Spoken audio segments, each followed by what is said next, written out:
ನಮಸ್ಕಾರ ಸ್ನೇಹಿತರೆ, ನಾನು ಹನುಮಂತ್ ಮಾಗೆ. ಸ್ನೇಹಿತರೆ, ದಿಲೀಪ್ ರಾಜ್ ಇವತ್ತು ಬೆಳಿಗ್ಗೆ ಸಾವನ್ನಪ್ಪಿದ್ದಾರೆ. ಈ ವಿಚಾರ ನಿಮ್ಮೆಲ್ಲರಿಗೂ ಕೂಡ ಗೊತ್ತಿದೆ. ಈಗಾಗಲೇ ಅಂತಿಮವಾಗಿ ಅಂತ್ಯಕ್ರಿಯೆ ಅಂತದೆಲ್ಲವೂ ಕೂಡ ಆಗೋಗ್ಬಿಟ್ಟಿದೆ. ಆದರೆ ಇಲ್ಲಿ ಮಕ್ಕಳ ಪರಿಸ್ಥಿತಿಯನ್ನು ನಾವು ಗಮನಿಸಿದಂಥ ಸಂದರ್ಭದಲ್ಲಿ ಎಂಥವರಿಗೂ ಕೂಡ ಒಂದು ಕ್ಷಣ ಬೇಜಾರಾಗಿ ಬಿಡುತ್ತೆ.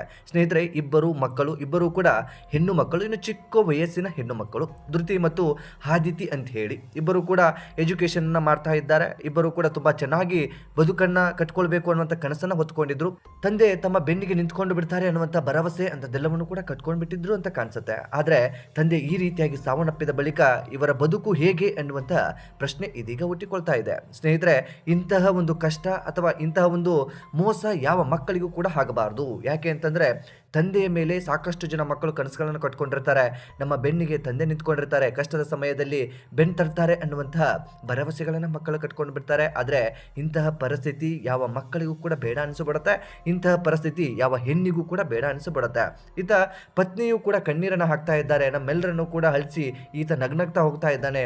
ಈ ರೀತಿಯಾಗಿ ನೋವಿನಿಂದ ಮಾತುಗಳನ್ನು ಹೇಳ್ತಾ ಇದ್ದಾರೆ. ಈತ ಮಕ್ಕಳು ಕೂಡ ಅಪ್ಪನನ್ನು ನೋಡೋಕ್ಕಾಗ್ತಾ ಇಲ್ಲ, ಇಂಥ ಕಷ್ಟದಲ್ಲಿ ನಾವು ಅವನನ್ನು ಹೇಗೆ ನೋಡೋದು, ಈ ರೀತಿಯಾಗಿ ನೋಡಿದ್ಬಿಟ್ರೆ ನಮಗೆ ಹೇಗೆ ತಡ್ಕೊಳ್ಳೋದಕ್ಕೆ ಸಾಧ್ಯ, ಈ ರೀತಿಯಾಗಿ ಎಲ್ಲವೂ ಕೂಡ ಮಕ್ಕಳು ಮಾತನಾಡ್ತಾ ಇರುವಂಥದ್ದು.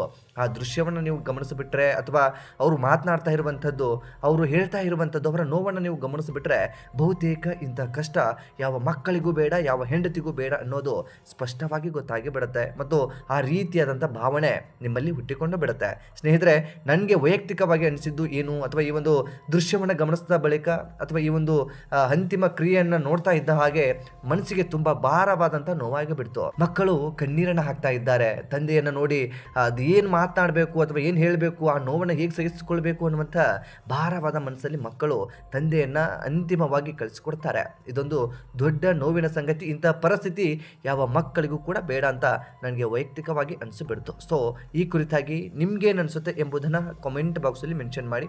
ಸಾಧ್ಯವಾದರೆ ಈ ಒಂದು ವಿಡಿಯೋನ ನಿಮ್ಮ ಸ್ನೇಹಿತರಿಗೂ ಕೂಡ ಶೇರ್ ಮಾಡಿ. ಚಾನಲ್ನ ಸಬ್ಸ್ಕ್ರೈಬ್ ಮಾಡಿಕೊಳ್ಳದೆ ವಿಡಿಯೋವನ್ನು ಗಮನಿಸಿಬಿಟ್ರೆ ಈ ಕೂಡಲೇ ಸಬ್ಸ್ಕ್ರೈಬ್ ಮಾಡಿ ಹಾಗೂ ಬೆಲ್ ಐಕನ್ ಕೂಡ ಕ್ಲಿಕ್ ಮಾಡಿಕೊಳ್ಳಿ. ಮತ್ತು ಮುಂದಿನ ವಿಡಿಯೋದಲ್ಲಿ ಸಿಗೋಣ ಸ್ನೇಹಿತರೆ. ನಮಸ್ಕಾರ.